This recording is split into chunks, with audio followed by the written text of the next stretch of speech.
Everyone, and welcome back to the Homeschooling and Loving It podcast with homeschool.com. And this week I have been crazy busy. I have done all kinds of interviews and it was so much fun, but it got me thinking about something. Just the past few years, I've actually been able to step into confidence to do those kind of things. And even what we're doing here today with our guest speaker. You see, I struggle with fear. I fear all kinds of things. I fear failing. I fear messing up. I fear what people think about me. And you know what? For the longest time, I let that fear keep me from doing some things that I felt called to do. And one of those is to help homeschoolers. And so today, as we talk, I hope that this message that we're going to speak about today can really help you as and individually as you walk through life to avoid and put to death those fears that keep you from doing amazing things. And so I want to go ahead and introduce our guest speaker today. We're going to talk about fear and we're going to talk about confidence, and we're going to give you some practical solutions on how to do that and how to work through overcoming those things. And to help me do that today, I have invited Melissa Webb from writeonweb.com. Melissa is an author, an online writing teacher, and she's a fellow podcaster. And so she and I have been Instagram friends for quite some time. We've been commenting and sharing and chatting here and there. And it's so awesome that today we actually get to meet. So excited. We get to chat about some things that we love. But she's also been influential in encouraging me to pursue writing a children's book, which has kind of been on a back burner for me for quite some time. And I've just been thinking about it and kind of allowing that fear to keep me from taking that next step. So I'm working on that. But recently, Melissa has been dealing with the subject of fear on her podcast, and her podcast is called The Mel and Kel Show. So if you get a chance, hop over there and listen to some of those podcasts on this subject. But I've asked her to chat with us today and to share some of that information and some practical insight with us and how we can step past our fears and into confidence in our homeschool and in our lives. And so, hi, Melissa. I'm so glad that you could join our conversation today. Oh my goodness, Jamie, I am so thrilled to be here. I actually looked back at our first Instagram direct message, and it was in June of 2019. Wow. Yeah. So we've been virtual friends or social friends for over a year. And I've just loved getting a little peek into your life, but doesn't it feel weird sometimes because you're like, I know more about this person than she even knows that I know about her. Right? It's so fun. And then when you had reached out and we talked about doing this, I've been excited all week just to spend some time with you. So thank you so much for having me. Oh, it's exciting. I'm so glad you could be here. So, Melissa, tell us a little bit about yourself and why maybe you have a reason for dealing with the issue of fear on your own podcast, and just share a little bit about this subject and what's on your heart today. I sure will. I have been an educator for nearly 3 decades. I live in Southern California. So I actually went to San Diego State University. I was determined to be a classroom teacher. I wanted to be that teacher that got the job at the school and, found her way to room 25 and stayed there for 30, 35 years. Like that's what I envisioned when I was, in my early 20s. And that is nothing like what happened. But I did get some classroom teaching experience, which I loved. But then I found out about the homeschool community. And in Southern California, we have charter schools that support homeschool families. So you're still connected with a public charter. You can use your tax funds towards some enrichment and just academia, pieces that you might need to put into just make your program really full. And you also get a credentialed teacher to come alongside you. as your educational facilitator. Some call them specialist or homeschool teacher. But it was really great to meet these homeschool families who were like, I want a little bit of accountability, but I still want to do things my way. And so we kind of did this blend of these two things. And I'm going to be really honest, like when I went in to this new job, I had this attitude like, well, how are these homeschool moms going to do this? They don't have the piece of paper that I have from my college. And I remember one of the first meetings was with a family, the Gooch family, and this mom was homeschooling 4 kids. And I sat down and looked at her plan for the year. And I just, my jaw dropped. I was so impressed. And I thought, these homeschool families are running circles around the credentialed teacher in many cases. And it was just, it was the bond that the family had. I mean, it was just the beginning of a whole new experience for me. In fact, out of our 3 boys, I ended up homeschooling 2 of them. And, you know, now those 3 boys are 28. He's actually getting married in October. And then we have a 21-year-old, and then the baby is 17. So now I actually stepped out of schools altogether. And yes, I started my own business right on web. And it came because of listening to homeschool moms. I think that's something you and I, Jamie, have a lot in common, is a heart for homeschool moms.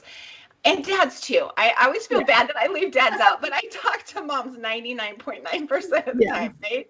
Yes. But listening to them, I just heard them over and over say, you know, teaching writing is hard, and I'm afraid that I'm going to fail my child in writing. I don't know what to teach, and I don't know how to teach it. And then how am I supposed to evaluate them and not upset them, get those tears or get attitude back in return? And so listening to those fears that they were having, and knowing that I love writing as a teacher, if I could just have taught writing, I would have, but I was an elementary teacher, so I had to teach, you know, all of it.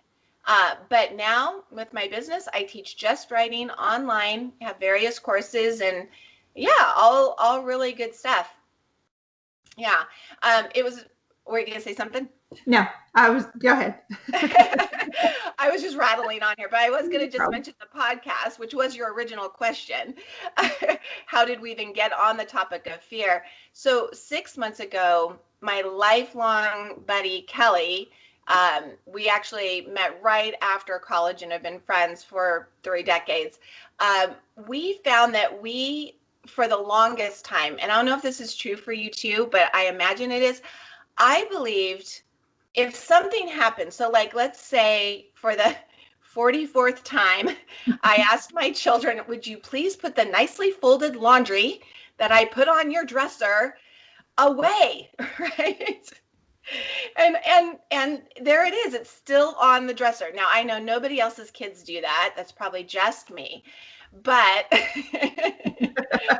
but for me, I felt like the natural reaction to that, you know, child not listening to me, was to just be angry and frustrated, and then that would lead to like yelling, and then that would be my child yelling back at me, and then we could have tears, and then I regret that I handled it that way.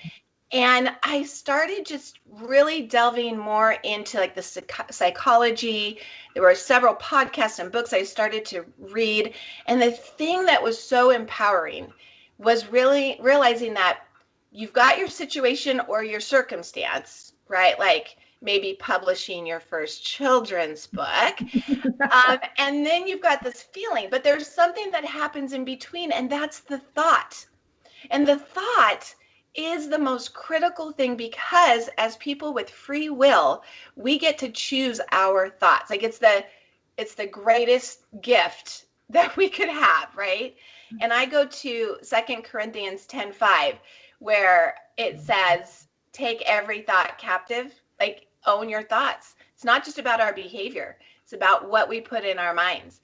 And so Cal and I would talk about this, and we would coach each other, and we would start using that word. Like, what thought are you thinking that's creating that feeling, whether it's fear or anger or frustration?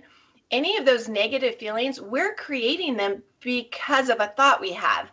And so then we were like, we could talk about this out loud on a podcast and just share real life, the thoughts it's creating in our heads, the feelings that then happen, which always then go to actions and results. And by talking out loud, I bet we could really connect with some people. And so that's how that whole thing came about. That's an awesome story. And I love, that principle of the thought that kind of is the seed to then what happens next. It is so true. I find that true in my own heart and mind. If I can keep my thoughts right, usually yes, everything follows suit. That's it. And the power lies within our ability to choose those thoughts and just, to just be aware of them. Right. Definitely being aware. So this, though you didn't directly mention fear, you can see how this applies to that. So the wrong thought would bring about fear and even keep us from doing those amazing things that we talked about. Yes. So, I'm trying to make this very practical for our homeschool sisters and even brothers, dads. But fear comes in all shapes and sizes. For some of us in different ways, like you mentioned, my fear of writing this children's book that's just been in my mind and in my heart for a while. But for some of us right now at this moment, and really I can put myself in this place too, it's the fear of actually getting started with this school year, this homeschool year. I have a few things that we're going to do different this year. And so for me, I'm a little bit afraid that it won't work or it will make my kids want to, go into full scale rebellion and revolt on me. Exactly. So I think you hit it right on the head when you said that. So my thoughts in that area may not be right. I need to go revisit those and maybe get some things in order there. But maybe it's just the fear for some people that they don't have the ability to homeschool their child. Maybe they feel like they're not smart enough or just not organized enough, or you're a writing teacher, so maybe that's one of the aspects. I know sometimes it's difficult to teach our children creative writing skills. I find that one of the most difficult things for me, partially because I have a background. My mind thinks mathematically. Yes.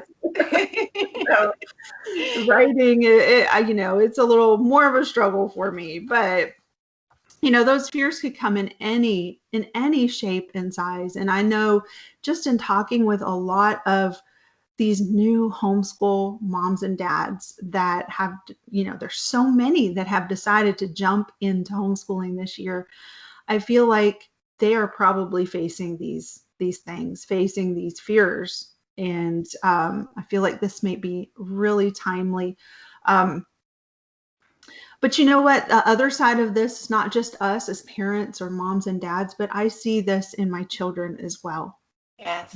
I see that sometimes they just let fear stop them from expressing their amazing talents or doing something that they've always wanted to do.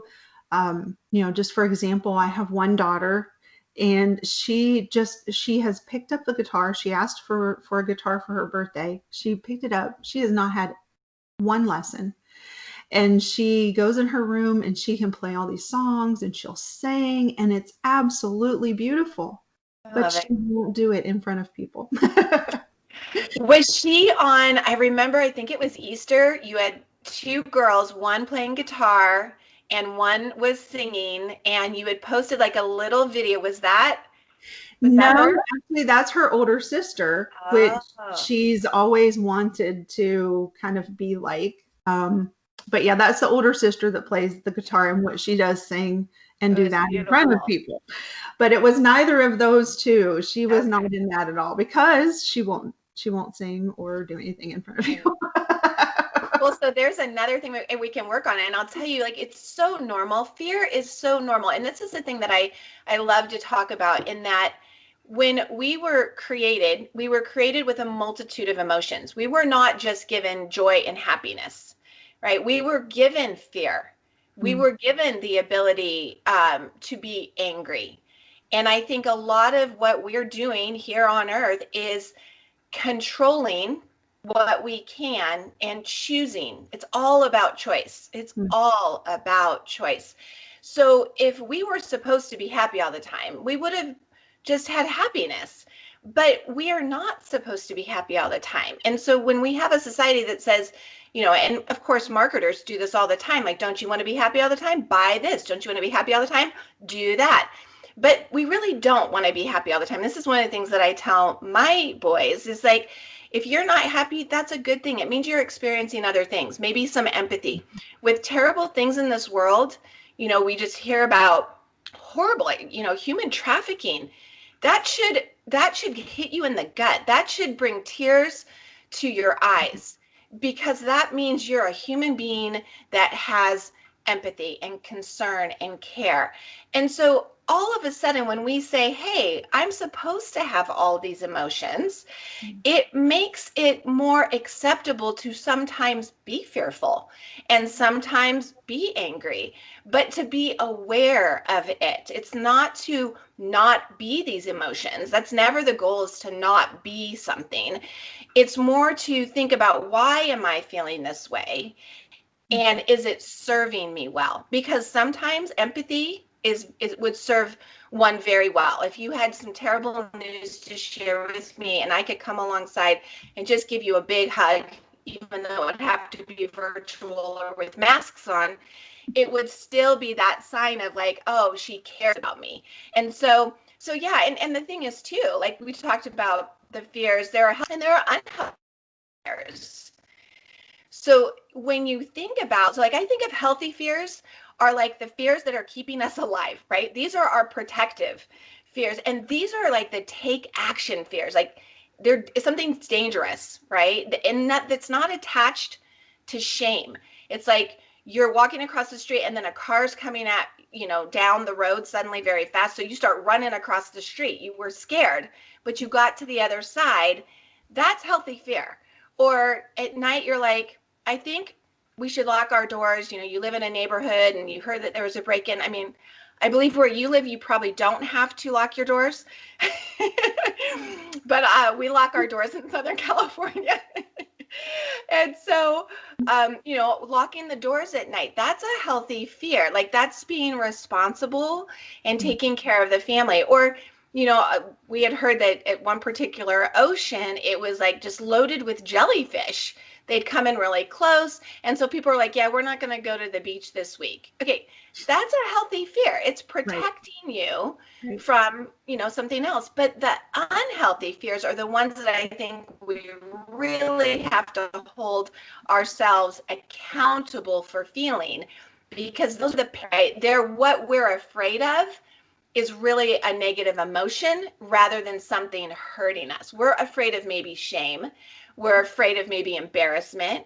We're afraid of maybe failure, right? So, starting a business, I dealt with some fear about that. And so I had to really think about it, address it. People like you mentioned, starting to homeschool for the first year, or in your case, trying something totally new. That's going to stir up some feelings of fear or worry. But what will you do with it? Like, if it's paralyzing you from moving forward, then it's unhealthy. If you go, nope, I'm feeling fear and I'm worried that I might fail. Okay, that's just owning it. But do you still do the next step anyway? That's where you break through and turn your fear into accomplishment. Because we tell this to our kids all the time. Of course you're going to fail. I hope you fail a lot, because it means you tried a ton of things. So fail, right? I mean, and this is the other thing that Kelly and I talk about on our podcast. A feeling is literally that. It's something that you feel. It's a vibration in our body. So like you think of embarrassment. For me, when I get embarrassed, I turn a lovely shade of crimson red. No blush could hold a candle to the shade that I can create all on my own. Um, and I feel hot. Like that's what embarrassment feels like in my body. But other people will say, no, they actually start to shake or they start to like, so you have to know what your feelings feel like, because there are so many kids who will say they'll wake up one morning and they'll get, I think I have the flu. And then all of a sudden, wait, you also have your dance recital today. Mm-hmm. Guess what, honey? That's not flu. Those are nerves that you're feeling, and they're going to go away. Like, it's great conversations, I think, to have with our kids when we talk about just the normality of feeling all the feelings. Right. Yeah. Absolutely. So I love what you said about healthy fears, and really healthy fears to some degree, as you gave examples, keep us safe. They keep us from doing things that could endanger us. But then the unhealthy fears sometimes put us in danger. Yes. But fear can affect not just our thoughts, but our emotions and our physical, what we do, how we feel. Like you just gave examples of actually feeling sick. So that's very interesting to me how and it all starts with what we talked about at the very beginning with the thought. Yes. That seed thought. So what do you recommend? All right. So we've talked about unhealthy fear, healthy fear, what it affects, and the thoughts that are the actual beginning. So how can we keep ourselves in that zone of healthy fear, not crossing over into the unhealthy fear? What do you say is that first step or that beginning? How can we keep it where it needs to be? I think the very first thing that has worked for me, and I'll just say this has worked for me, this has worked for my buddy Kel, this is what we do. It's building the awareness of the thoughts we're creating. So what we always say is, are you thinking about your thinking? Like, because you really have to think about what's going through your brain rather than just react because you feel a certain way. Instead, just slow down. So like, again, we'll go back to the homeschooling fear. So say somebody has that fear, like I'm going to fail my kids in writing. I'm so afraid I'm going to fail my kids in writing. I never felt like I learned how to write really well. And so how am I going to teach my child to write really well? Or, this is a thing that I hear a lot of students and families will say. So unlike math, where, you can get the solutions manual that will show you here, step 1, step 2. So even if, you probably don't even need one. I know you have a math background. I would need the solutions manual, and I would have to go back and go step 1, step 2, step 3. Where did I go wrong? But at least I've got a solutions manual that I can go to. Writing's difficult because, it's personal. And so when you're reading an answer, it's not like, oh, the answer is 42.5, right? You can't do that with writing. No. There's content you have to consider. There's the conventions and the mechanics of it. It's complex. So I get that these, moms are like, I'm not thinking that I can teach the writing. So they go straight to the feeling of fear or worry, right? Mm-hmm. So when they start feeling worried about homeschooling, that's the first thing I would say to any homeschool mom. Grab a nice hot cup of coffee today, or maybe if it's going to be as hot in your area as it is in mine, iced tea might be better today. If you're in Georgia, probably some sweet tea, I would say. Oh, yeah. And a piece of paper or, a notebook of some sort, and start writing down, what are you afraid of when you think of your homeschooling year? Like literally write them all down. I'm afraid I can't teach writing well. I'm afraid this math may be too high for my child.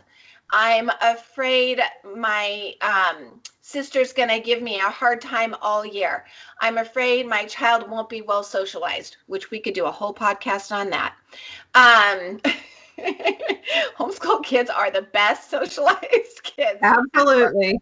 That's what I They tell can everybody. talk to any group of people all day long. They're so kind and respectful and thoughtful. Okay, anyway, but a mom can write down all the fears that she's feeling and really own those thoughts. Like, think about your thinking. Don't just say, "Oh, I'm too afraid to homeschool." And some people will do that. I'm too afraid to homeschool, and they'll just stop. Right. No, think about your thinking. Why? Why are you afraid? What scares you? And once you have that list, you can go back and look at all of those. And then you need to decide, are those thoughts serving me? Because the goal isn't to say, I'm never going to be afraid again.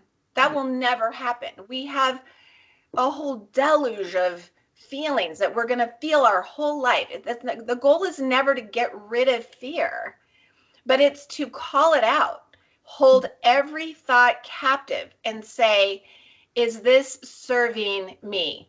You know, is this exactly where God would have me be? Right? There's a whole obedience piece even in that for our sisters that, you know, are really wanting to practice obedience. So there's that whole component too.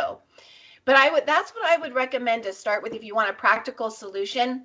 Think about the thinking, write it down. Like, not only should our children be journaling, we as the parents, we should be journaling. I journal every morning, every single morning. I just look at my thoughts. I just get them out there. I always do a gratitude list of things that it's very repetitive. It's very similar each day. And then maybe something new will pop in there. But not just our children should be getting used to expressing ourselves on paper. Parents, we need to do that too, because that's when you'll be like, oh, I didn't even realize I was thinking that. It's like, it just brings so much clarity to why you're feeling what you're feeling. And you can also do it with other feelings. Like, you could be like excited. I also feel excited about this year's homeschool. Why? Think about your thinking. What's exciting you? Because make sure that you've got those listed too. So when you have like your down day, like, why am I doing this? You go back to your journal and you're like, oh yeah, I was excited about all these things. And we got so busy, we moved away from this thing. I want to bring that back in, because it happens. We get busy and, you know, things change and schedules change, and all of a sudden you can forget why you were doing this in the first place. So having that list is super smart. And I'd say the final practical solution, I would say, is to be willing to be coached and coach other girlfriends. You know, when we're closed to somebody going, no, you just don't understand where I am. You don't get it. You know, you just don't. No, be open to being coached. Kel and I coach ourselves all the time, and it brings up a lot of laughter. We laugh a lot together because she'll be like, I'm not ready to get rid of this thought.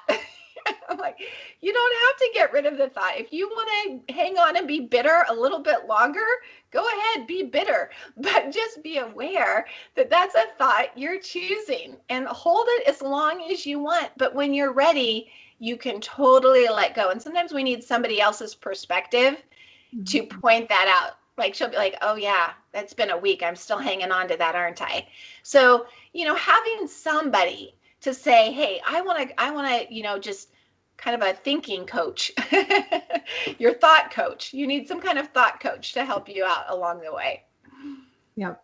Oh, I love that. I love all three of those. I was trying to take notes as you, as you were speaking. But definitely, and that, especially your last point. And well, actually, let's go back to the first ones. The fact that you encouraged us to write it down, I thought that was so just a blessing to me, that you were able to kind of weave in your talents and your gifts, which are writing, into these helps for us today. So writing things down and journaling about it, and thinking about your thoughts, which I know that that's kind of an educational background type thing. My background actually is education as well. I was an elementary school teacher myself. But it brings to mind that word that we used to learn about called metacognition. I'm sure you've heard about it in your studies. But thinking about your thinking. And when you do that, you realize things that you wouldn't have otherwise. And so that's such a good point. And then that last point I love, because that's what we're kind of doing today.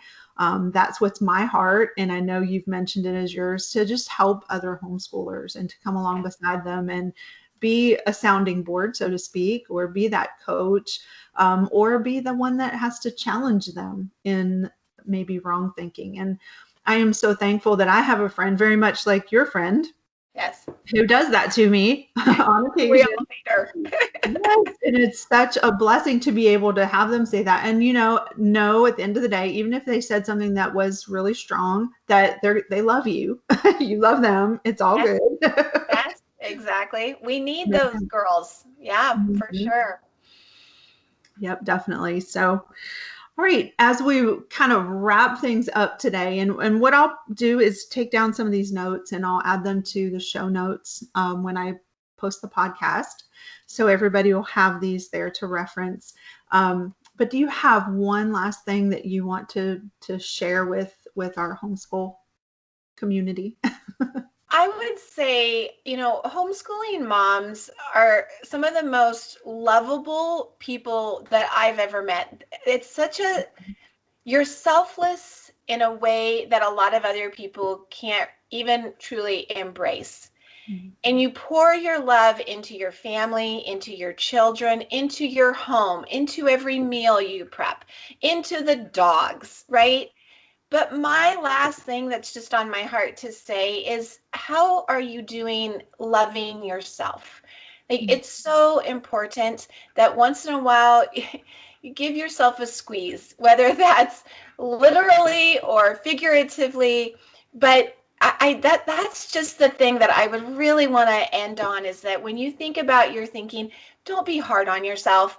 Love yourself for who you are, because you were beautifully created and there's a lot of value in who you are.